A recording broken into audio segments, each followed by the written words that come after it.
Viimeistään verkko- ja mobiililaitteet ovat mahdollistaneet sen, että uutiset ovat läsnä ihmisten arjessa ympäri vuorokauden. Kasvava digitaalisen median käyttö näkyy media-alalla yleisenä murroksena ja tulee tulevaisuudessa vaikuttamaan erityisesti paperisen sanomalehden kehitykseen. Formaatti on ihan relevantti pohtimisen aihe se, että iso broadsheet-formaatti vai tabloid-formaatti, joka kulkee entistä helpommin mukana. Niin varmasti näitä asioita mietitään monessa lehtitalossa. Ja kaikenlaiset visualisoinnit, tiedon purut erilaisiksi grafiikoiksi, kuvajournalismi ja ylipäätään sitten se, että millaisia eri osia sanomalehti voi tarjota. Mä luulen, että siinä tapahtuu vielä paljon, että ylipäätään kerronta menee kohti tarinallista kerrontaa niin kuin syvemmäksi, analyyttisemmaksi.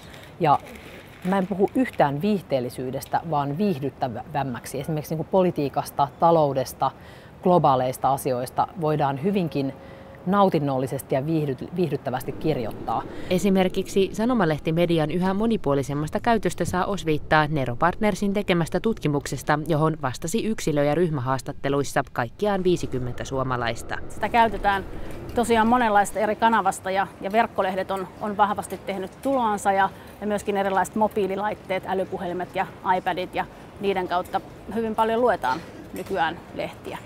Työmatkoilla ihmiset sitten joko lukee lehtiä tai kuuntelee radiota tai katsoo pädistänsä juttuja ja sitten työpäivän aikana katsotaan mobiilista. Ja, se on ihan selkeää, että ihmisen ajankäyttö vaikuttaa tai ylipäätään niin kuin vuorokausirytmi vaikuttaa tosi paljon mediakäyttöön.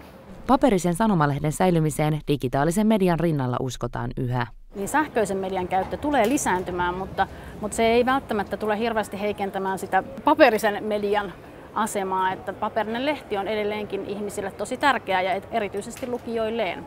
Tilanne on entistä parempi sen takia, että meillä on yhä useampia kanavia, joista jokainen voi löytää itselleen luontevan ja niin kuin oman kanavan seurata uutisia tai muuta journalismia.